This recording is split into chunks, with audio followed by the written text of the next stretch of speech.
Hello and welcome. I have to be honest with you from the very start. I wasn't sure we should even have this conversation. Some stories are so personal, so raw, that putting them out into the world feels intrusive. But then I thought about the silence.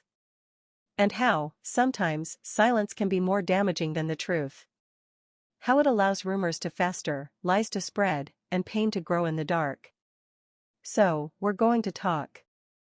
We're going to talk about a family that many of you feel you know. We're going to talk about Matt Roloff. Now, if you're a fan of the show, you just got a picture in your head. The charismatic, stubborn, endlessly optimistic patriarch of Little People, Big World. The man with the grand visions, the twinkle in his eye, and the sheer force of will to turn a simple farm into an empire. You're thinking of the Matt Roloff who drives tractors, builds castles in the air, and sometimes on the ground, and who has faced a lifetime of physical challenges with a smirk and a plan. But that's not the Matt Roloff we're talking about tonight. The man at the center of this story is in a hospital bed. And he is very, very sick. The news broke in the way these things often do, a vague post from a family friend, a hushed comment in a local store, then a frantic flurry of messages between fans online. The official statements, when they finally came, were, "Careful. Too careful. Matt is dealing with a serious health issue and is receiving treatment." The family asks for privacy at this difficult time. It was the kind of corporate speak that sends a chill down your spine because you know the reality behind it is anything but clean and corporate. It's messy. It's frightening. It's the sound of a monitor beeping in a quiet room. And surrounding that hospital bed are two women. Two women whose lives have been inextricably, and often controversially, linked to this man. His ex-wife, Amy. And his fiancée, Karen. You've seen the dynamics play out on your screens for years. The complicated dance of a blended family, a shared business, a legacy. You've seen the laughter, the arguments, the tense negotiations over pumpkin season. But what you're seeing now, what's happening behind the closed doors of that hospital wing, is something different entirely. This isn't about the farm. This isn't about a TV show. This is about life and death. And in this high-stakes, high-pressure environment, every crack in every relationship is being forced wide open. But before we get into the heart of this story, before we talk about the tears, the fears, and the shocking confrontations that have already taken place, I need to tell you something.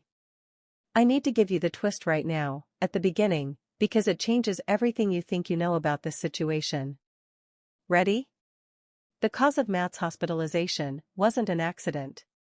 It wasn't a sudden, unforeseen illness that struck out of the blue. The truth is, Matt's current critical condition is the direct result of a conscious decision he made. A decision he made weeks ago, in secret, against the explicit and desperate pleas of both Amy and Karen. He stopped his treatment. He looked his doctors in the eye, he looked at the women who love him, and he decided to walk away from the very protocol that was keeping him stable. He chose to roll the dice with his life. And the reason he did it is the key to understanding everything that is happening right now. Let that sink in. This isn't just a tragedy, it's a choice. And the fallout from that choice is tearing his world apart. So, let's rewind. Let's go back to the beginning of this crisis, before the hospital, before the desperate phone calls, to a time when the biggest problem on the Roloff farm was probably a stubborn pumpkin. For years, those of us watching from the outside have known that Matt's health is a constant battle. Dwarfism comes with its own set of complex medical challenges, and Matt has faced them with a warrior spirit.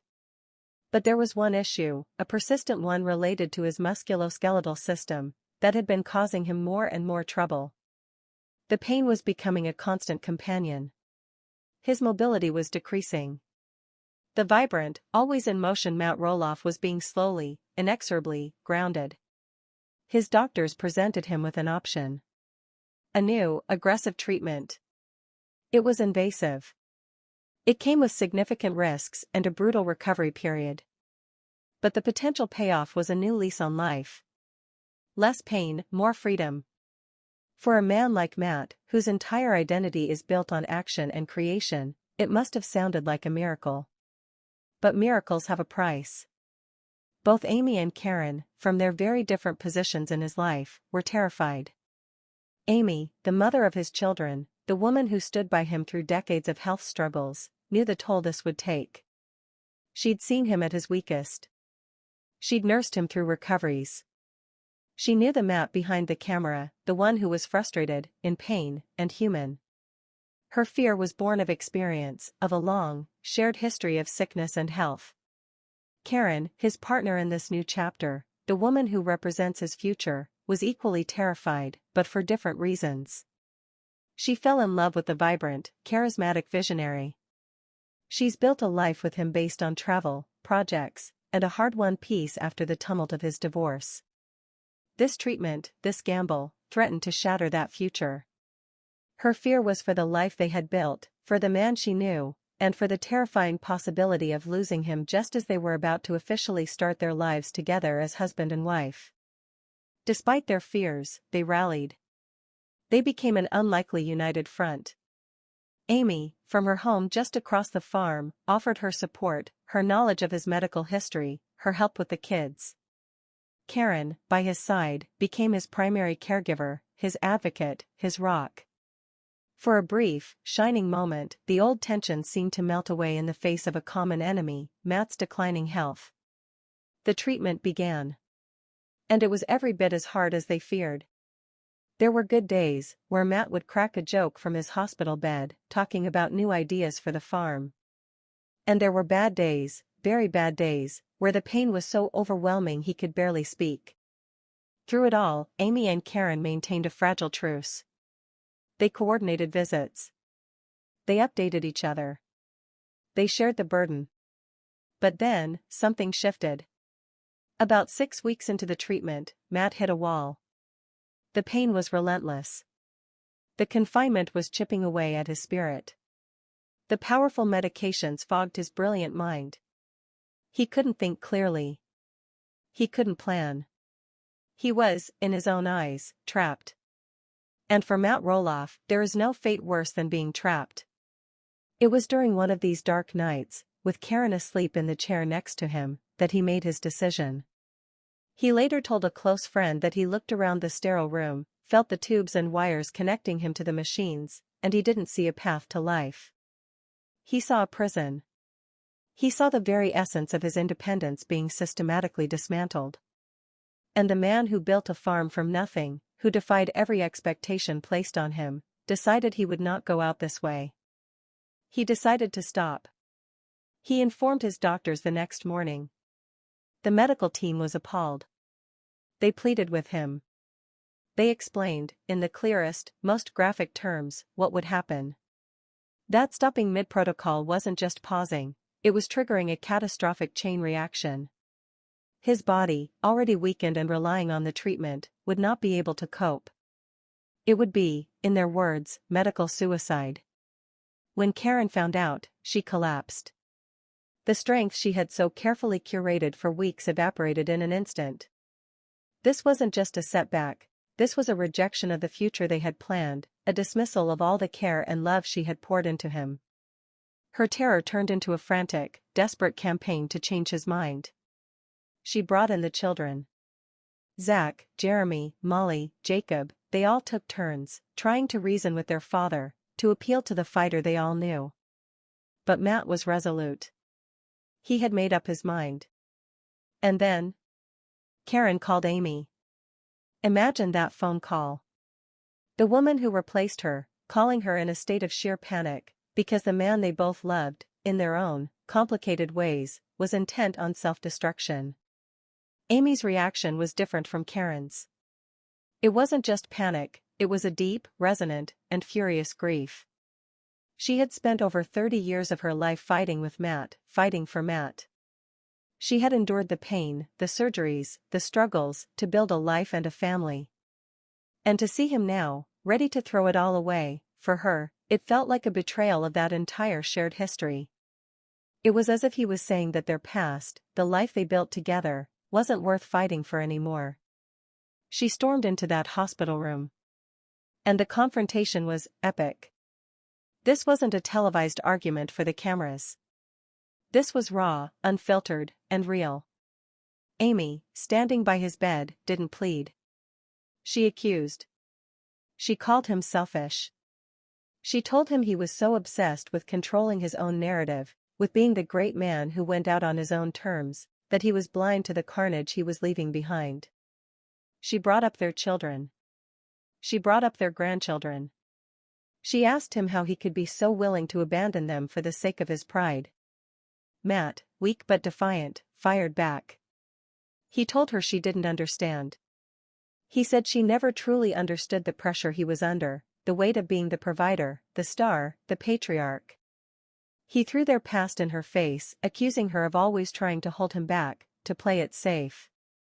He said this was his life, and his choice. And Karen? Karen was caught in the middle, watching the two most important people in her life, her fiancé and his ex-wife, tear each other apart over the man lying in the bed between them.